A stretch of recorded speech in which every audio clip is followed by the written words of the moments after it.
절 말씀입니다. 온순한 혀는 곧 생명나무이지만 패역한 혀는 마음을 상하게 하느니라 라는 말씀처럼 이 거룩한 주일 예배 나오신 여러분들의 입술, 특별히 말, 혀를 온순하게 잘 길들이셔서 그리스도를 더 닮아가는 저와 여러분 되시기를 간절히 축원합니다. 우리가 계속해서 그리스도다움이라는 제목으로 작년 11월부터 함께 말씀을 나누고 있습니다. 우리가 그리스도다움, 그리스도를 닮아간다라는 뜻의 줄임인데 우리가 어떤 닮다라고 얘기할 때는 그것을 많이 닮아가는 것을 의미합니다.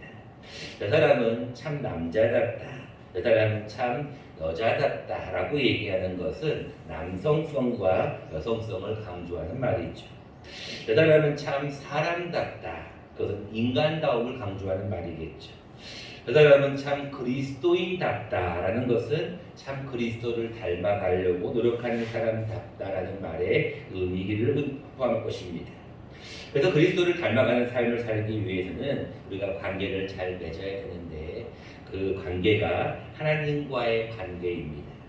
그 하나님과에 대한 관계에 대한 말씀은 제가 두 가지로 여러분들에게 영으로 살아야 된다는 말씀과 예배에 대한 강조를 통하여서 하나님과의 관계를 잘 맺어야 됨을 설명합니다. 우리가 지난주에 이어서 오늘 사람과의 관계를 잘 맺어야 되는데 사람과의 관계는 여러분들이 지난주에 말씀을 받았듯이 서로 사랑하는 마음이 있으면 사람과의 관계를 잘 맺을 수 있습니다. 오늘 본문 말씀 17절을 먼저 보겠습니다. 채소를 먹으며 서로 사랑하는 것이 살찐 소를 먹으며 서로 미워하는 것보다 나으니라.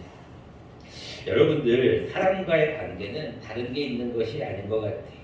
서로 여러분들 사랑하는 것이 정말로 최고의 어떤 사람과의 관계의 묘약 같습니다.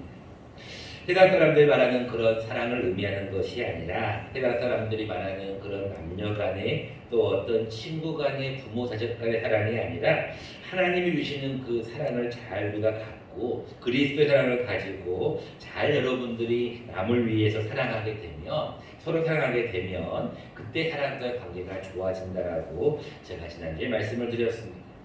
그리고 그 사랑은 더 중요한 것은 마음이 더 중요하다. 우리의 마음에 대한 것을 13절은 이렇게 얘기하고 있습니다. 마음의 즐거움은 얼굴을 빛나게 하여도 마음의 근심은 심령을 상하게 하느니라. 여러분들이 마음의 즐거움을 가지고 있는지 또 마음의 근심을 가지고 있는지는 여러분들의 얼굴을 보면 나와 있다는 거예요. 마음의 즐거움은 얼굴을 빛나게 할 수 있고 마음의 근심은 심령을 상하게 한다는 거예요. 여러분들 마음에 근심이 있는 분들은 두 가지를 하지 말아야 되는데 하나는 음식을 드시면 안 돼. 왜요?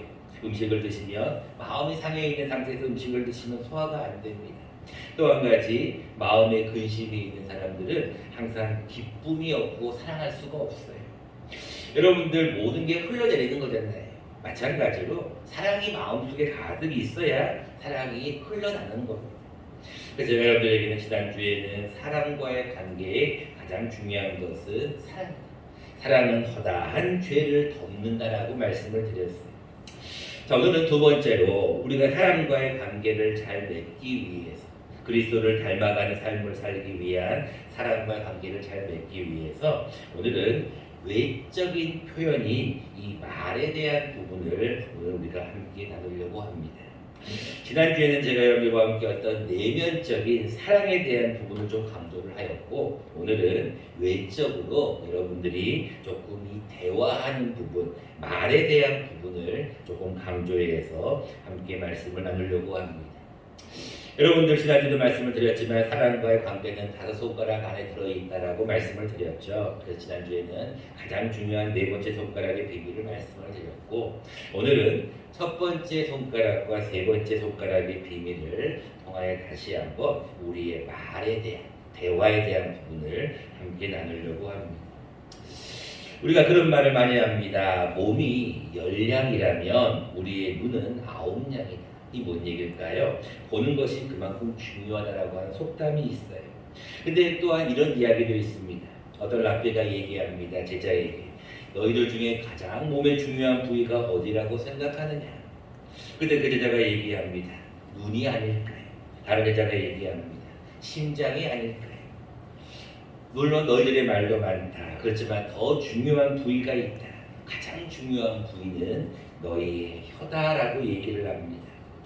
그렇겠죠. 왜냐하면 사람의 말로 사람을 죽이기도 하고 살리는 것이 바로 이 혀이기 때문에 그렇습니다. 라삐가 며칠 지나서 또 물어봅니다. 너희 중에 가장 악한, 가장 필요 없는 부위가 어느 부위인 줄 아느냐? 많은 제자들은 또 이렇게 얘기합니다. 맹장이 아닐까요? 쓸모없는 어떤 한 부위가 아닐까라고 얘기합니다. 그때 역시 라삐가 이렇게 얘기합니다. 그것 역시 너희의 혀다라고 얘기합니다. 그만큼 우리의 혀라는 것은 가장 중요한 부분이 될 수도 있고 가장 악한 부분이 될 수도 있습니다. 성경도 또한 그거에 대한 중요성을 1절에 이렇게 얘기합니다. 1절입니다. 유순한 대답은 분노를 쉬게 하여도 가격한 말은 노를 격동하느니라 라고 기록합니다. 여러분들이 누군가와의 대화를 할 때, 여러분들이 항상 말을 할 때 가장 중요한 대화의 포인트를 성경은 유순한 대답이라고 얘기해요. 여러분들이 유순하게 얘기를 하면 분노가 쉬어진다는 거예요. 근데 과격하게 말을 하게 되면 노를 격동한다는 거예요.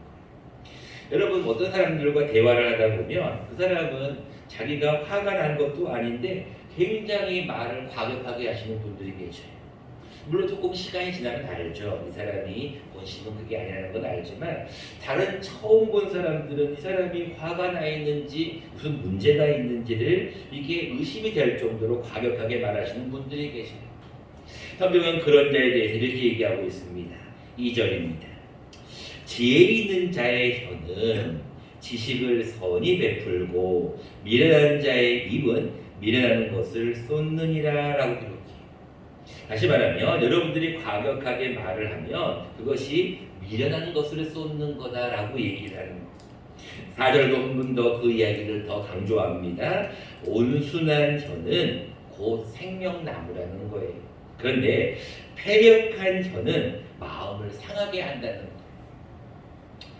여러분들이 대화할 때 어떤 대화를 하든 간에 유순한 대답을 하게 되면 분노를 쉬게 하고 유순한 대화를 하게 되면 지혜로운 자의 혀가 되고 유순한 대답을 하게 되면 생명나무같이 사람을 살린다는 거예요. 그런데 여러분들이 과격한 말을 하게 되면 패역한 혀가 되어서 여러분들이 미련한 것을 쏟아내게 된다는 것입니다. 성경은 우리에게 18절에 좀 더 강하게 이야기를 합니다. 분을 내는 자는, 그것도 분을 쉽게 내는 자는 다툼을 일으킨다라는 거예요. 근데 노하기를 더디하는 자는 시비를 그치게 한다는 거예요. 제가 교통방송을 듣다가 어느 샤르트르가 한 유명한 말이 마음에 와닿았습니다. 우리의 인생은 B로 시작해서 D로 끝난다는 거예요. 그게 무슨 말인가? B가 뭘까? 우리가 A, B, C, D 할 때 그 B예요. B라는 건 birth를 얘기합니다. 여러분 아시는 Happy Birthday to you 할 때 그 birth예요. 즉 태어난다는 것을 의미하죠. 우리의 인생은 태어남으로 시작하여 그럼 D는 뭘까? D는 death, 우리의 죽음을 의미합니다. 그래서 사람은 벌써 태어나서 죽는 것으로 끝난다. 여러분들 알파벳 다 아시겠지만 A, B, C, D 중에서 B하고 D 사이에는 또 무슨 단어가 있습니까? C라는 단어가 있잖아요. 그 C는 과연 무엇인가? 이 C가 바로 초이스라는 거예요. 여러분 초이스라는 말 조금 들어보셨을 거예요. 초이스라는 것은 영어로 초이스의 뜻은 선택이라는 뜻입니다. 다시 말하면 인생이라는 것은 태어나서 죽을 때까지 수많은 선택을 하면서 살아간다는 거예요. 자, 그 말이 참 일리가 있는 것 같아요. 우리가 어떤 선택을 하느냐에 따라서 우리가 평화로울 수도 있지만 어떤 선택을 하느냐에 따라서 우리의 분위기와 그 상황이 악화될 수도 있다는 것을 의미하는 것이죠. 거기에서 가장 중요한 것이 우리의 대화법, 우리의 대화의 기술이 아닌가라고 생각합니다. 7절 말씀은 이렇게까지 강조합니다. 지혜로운 자의 입술은 지식을 전파하여도 미련한 자의 마음은 정함이 없다. 여러분들 정말로 지혜로운 자의 입술은 지식을 전파하지만 어떤 미련한 자의 어떤 그런 마음은 정함이 없다라는 거예요. 그러니까 여러분들 하나님 앞에 대화를 잘하게 되면 어떤 대화의 입술이 지혜롭게 되면 여러분들이 하는 모든 말은 지식이 전파된다는 거예요. 여러분들 그 지식은 어떤 말인가 23절에 그 말씀을 조금 더 강조합니다. 23절입니다. 사람은 그 입의 대답으로 말미암아 기쁨을 얻나니 때에 맞는 말이 얼마나 아름다운고 라고 기록하고 있습니다. 여러분들 지식에 대한 것을 뭐라고 얘기합니까? 사람은 그 입의 대답으로 말미암아 기쁨을 얻는다는 거예요. 여러분 학생들이 너 시험 잘 봤냐? 라고 물어봤을 때 네, 이번 시험 저가 몇 등이 올랐어요. 전교에서 몇 등이 올랐어요. 라는 그 대답을 들으면 부모님의 마음은 기쁘다는 거예요. 어떤 취업을 준비하고 있는 청년이 너 그 회사 어떻게 됐느냐? 네, 그 회사에 취직했어요. 라는 그 대답을 들으면 기쁨을 얻는다는 거예요. 승진에서도 마찬가지고 모든 선택의 순간에 우리는 대답을 들으면 기쁨을 얻는. 근데 그 기쁨의 더 중요한 부분은 뭐냐면 다 좋은 말, 다 기쁨의 말이 아니라 때에 맞는 말이 얼마나 아름다운 거라고 얘기해요. 여러분들이 누군가를 향하여서 대화를 할 때 항상 여러분 때에 맞는 말을 하게 되면 그 입술이 지혜로운 자의 입술이 되고 그 입술을 하나님은 지식을 얻는 자의 모습이다라고 기록합니다. 자, 우리가 오늘 본문을 통하여서 그렇다면 우리가 오늘은 특별히 예수님을 닮아가는 그리스도 다움을 위해서 사람과의 관계를 잘 맺는 이 말을 어떻게 하는 것이 좋은가 우리가 두 가지를 생각해 보려고 합니다.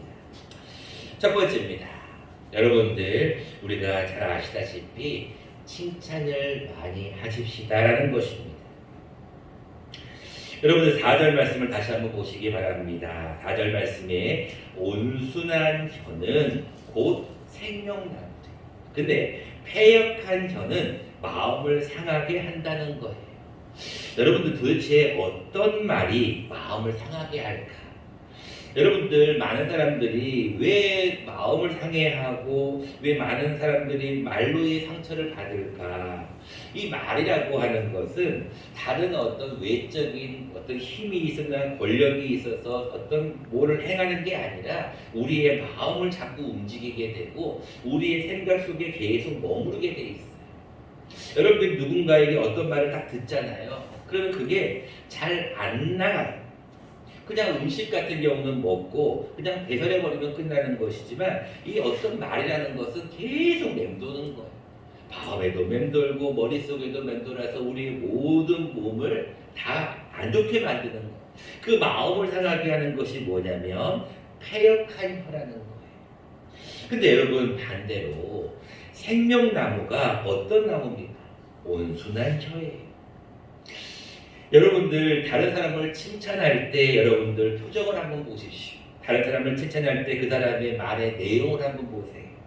여러분 물론 아부와는 분명히 구분을 해야 됩니다. 그러나 대부분 칭찬한다는 것은 두 가지는 반드시 포함이 되어 있어요. 그것은 뭐냐면 첫 번째로 그 사람에게 관심이 있다는 거예요. 관심이 있기 때문에 칭찬을 할 수가 있는 거예요.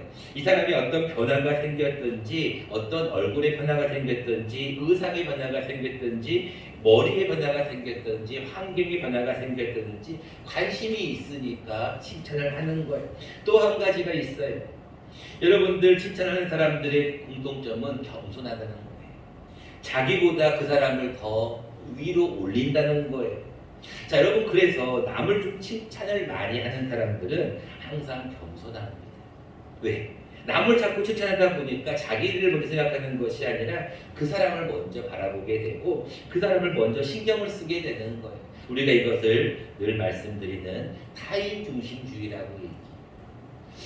지난주에도 말씀을 드렸습니다. 사랑한다고 하면서도 수고하지 않으면 말과 혀로만 사랑한다는 것은 진정한 사랑이 아니다라고 말씀을 드렸어요. 근데 말과 혀로도 사랑하지 않는 자는 어떤 자냐는 거예요. 여러분들이 진정한 사랑은 행동을 해야 되고 수고를 하는 게 진정한 사랑입니다. 그런데 말도 역시 마찬가지. 그냥 하는 말이 아니라 온순한 혀, 유순한 대답을 하게 되면 그것이 칭찬으로 이어질 수가 있다는 거예요. 국어학적으로 겸손이라는 단어를 찾아보니까 이런 단어가 있더라고요. 남을 존중하고 자기를 내세우지 않는 태도를 국어사전에는 겸손이라고 하더라고요. 여러분 좀 남을 좀 칭찬 한번 해보시라는 거예요. 근데 어떻게 해서든지 많은 사람들은 그 사람의 모습에 관심도 안 가지고 요즘은 자기중심적이라서 남에게 신경도 쓰지 않습니다. 그리고 말할 때도요 막 합니다. 그리고 여러분들 칭찬하지 않는 사람들 가만히 보세요. 그 사람의 어떤 삶을 가만히 보면 항상 자기중심적이에요. 근데 남을 조금이라도 칭찬하려고 애를 쓰는 사람들은 항상 타인 중심적으로 사는 걸 바라보게 됩니다. 특별히 여러분들이 연로가 연세가 많이 드신 분들일수록 우리나라는 유교적인 전통에 있어서 자꾸 이렇게 체면이라는 걸 중요시하다 보니까 남을 칭찬하는 것이 어색하고 인색할 때가 있습니다. 여러분들 잘 아시는 말씀입니다. 제가 여러분들이 첫 번째 손가락의 비밀을 통하여 하신 말씀이었습니다. 히브리서 10장 24절과 25절인데 오늘 자막이 조금 준비되지 않아서 제가 읽어드리겠습니다. 잘 들어보시기 바랍니다. 서로 돌아보아 사랑과 선행을 격려하며 모이기를 패하는 어떤 사람들의 습관과 같이 하지 말고 오직 권하여 그날이 가까움을 볼수록 더욱 그리하자라는 것입니다. 여러분들 당신이 최고입니다라고 하는 이 말 한마디가 그 사람을 살릴 수 있는 거예요. 여러분들 왜 자살하는 율이 이렇게 계속 늘어나는 줄 아십니까?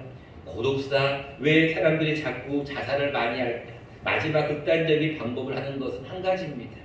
누군가가 나를 알아주지 않기 때문에 그러는 거예요. 아무리 이 얘기를 해도 사람들이 내 말에 귀를 들어주지 않는 거예요. 여러분 서로를 좀 돌아볼 필요가 있어요.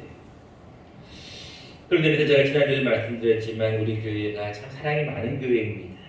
그래서 제가 지난번에도 코로나가 확진이 되었을 때에도 우리 교회 많은 분들이 저에게 그런 연락을 해주시고 또 그런 말을 해주시는 것을 들을 때 참 위로가 되었습니다. 제가 그때 코로나 확진을 받았을 때 그 전전날에도 우리 그 목사님 모임이 있어서 모임을 갔었어요. 한 5분 정도가 이렇게 모여서 같이 이렇게 모임을 가져서 제가 너무나 걱정스러운 마음으로 그 목사님들에게 연락을 드렸어요. 목사님들 제가 이러이러해서 코로나 확진을 받았습니다. 그래서 제가 목사님들에게 참 죄송하지만 한번 가까운 보건소에 가서 진료를 좀 받아보시는 게 좋겠습니다 라고 말씀을 드렸어요. 그때 그 목사님들이 한결같은 말씀이 다들 그런 거 당연히 받아야죠. 그러면서 어떻게 다들 말씀을 하시냐면 저한테 이런 얘기 해주시는 거예요. 걱정하지 마세요. 다 잘 될 겁니다. 목사님은 어떠신가요? 라고 다들 위로의 말을 해주시는 거예요. 감사하게도 그 목사님들 가운데 아무도 확진이 되지 않았어요. 만약에 여러분 생각을 한번 해보세요. 그 교회 목사님이 만약에 저로 말미암아 확진이 되었다면 그 교회도 교인들은 또 어떻겠어요? 이게 문제가 일파만파 커질 수밖에 없었거든요. 그럼에도 불구하고 아무에게도 양성 반응이 나오지 않아서 저는 감사했어요. 근데 또 한 가지 감사했던 것은 그 목사님들이 그 다음날 다들 목사님 문제 없습니다. 다 음성이 나왔습니다라는 얘기를 하면서 저에게 위로의 말을 해주는 격려의 말을 해주는 그 말 한마디가 얼마나 힘이 되는지 몰라요. 여러분들도 마찬가지입니다. 여러분들이 어려운 일을 만약에 당했어요. 힘든 일을 당했어요. 그때 누군가가 나에게 조금 위로의 말을 해줬어요. 사랑과 선행을 격려해 주었어요.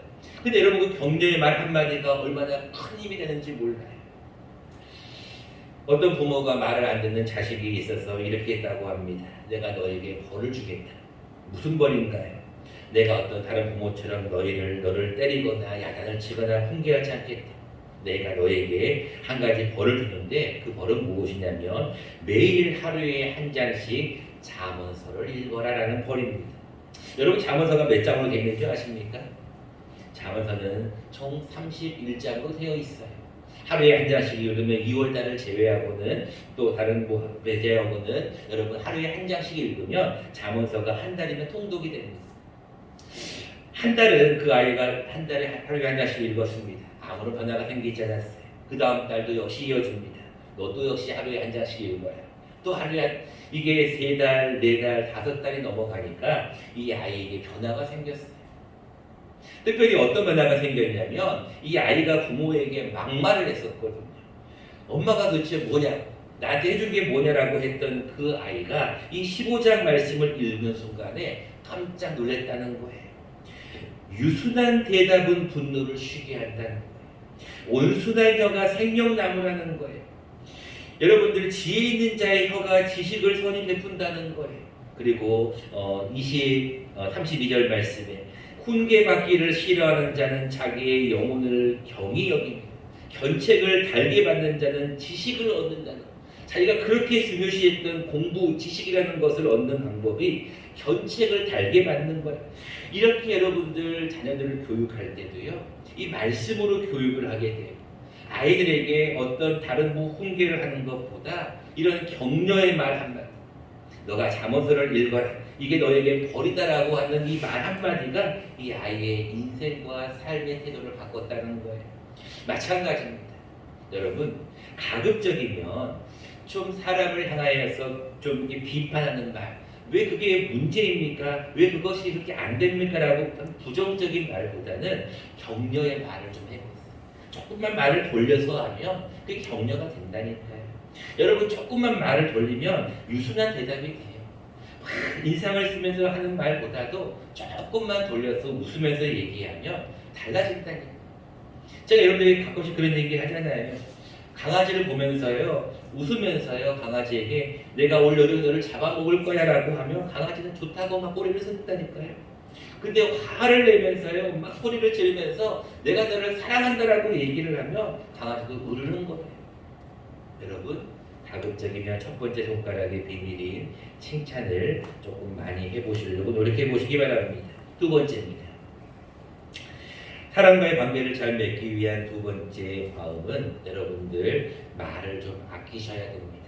이것은 세 번째 손가락의 비밀과 연관되어 있는데 말을 할 때는 3번 이상 생각하고 말해야 됩니다. 그런 말이 들어봤을 겁니다. 웅변은 금이다. 그러나 침묵은 금이다 라는 말을 들어보았을 것이. 여러분, 말을 아끼라는 것은 말을 하지 말라는 것이 아닙니다. 말을 할 때 조금은 더 생각하고 말을 하라는 것입니다. 가급적이면 칭찬이 좋지만 그러나 정말로 그 사람에게 어떤 이야기를 할 때는 좀 생각을 좀 하고 말을 하셔야 돼요. 여러분, 사랑이라고 하는 것은 우리 마음 가운데 있는 것이 밖으로 표출되는 게 사랑이에요. 마음이 있으면 사랑을 할 수밖에 없어요. 마음이 있으면 사랑하지 않는 게 거짓말이 될 정도로 마음이 있으면 사랑을 하게 돼요. 자녀들 여러분 교육해보면 다 아시잖아요. 자녀들을 향한 사랑의 마음이 다 있으면 흘러가게 돼 있어요. 근데 이 말이라는 것은 어디서 나오냐면 머리에서 나옵니다. 이 사랑이라고 하는 것은 가슴에서 나온다고 한다면 이 말이라고 하는 건 머리에서 나와요. 근데 이 머리를 여러분들이 생각하지 않고 그냥 막 말을 하게 되면 그 사람에게 상처가 된다니까요. 그래서 여러분 세 번째 손가락의 비밀이 3번 이상 생각을 좀 하고 말하라는 거예요. 여러분들 또 영어를 써서 죄송하지만 여러분들 생각한다는 게 뭡니까? 싱크예요, 싱크. 근데 여러분 이 생각한다는 것에서 무슨 단어가 나왔냐면 thank가 나왔어요. 다시 말하면 땡큐라고 하는 감사가 나왔다는 거예요. 여러분들 하나님 앞에 생각을 조금만 달리하면 그것이 감사가 됩니다. 많은 사람들은 어떤 상황을 바라볼 때 먼저 머릿속으로 판단합니다. 이것이 과연 옳은가 그른가 시비를 따지게 되죠. 그리고 이것이 자기 마음에 들지 않을 때나 또는 이것이 자기가 지금까지 살았던 선입관에 비추었을 때 옳지 않을 때는 바로 직설적으로 얘기합니다. 근데 여러분, 직설적으로 얘기하는 그 사람이 아직은 그런 것을 받을 만한 준비가 안 돼 있을 때는 그게 별 의미가 없어요.